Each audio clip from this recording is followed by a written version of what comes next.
Hey, we're going to check out this pack of stair treads here. There are 7 treads.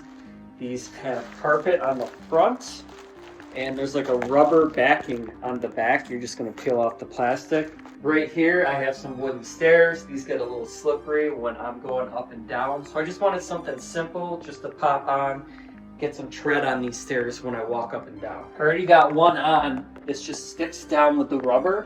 I'm very impressed, to be honest, with the adhesion. And this is going to give me some grip when I'm going up and down these stairs. Installation on these is super easy. You're just going to peel off the plastic.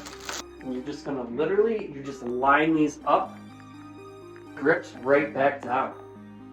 If you got to adjust them or move them, you know, it will pull up.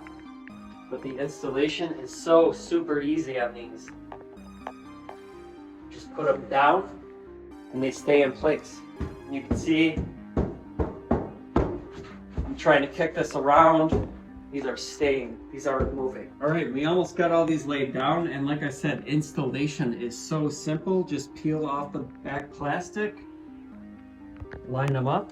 These are so easy to install, and they're actually very comfortable as well. It's a soft carpet, gives you that extra traction while we're walking up and down the stairs. I would definitely recommend.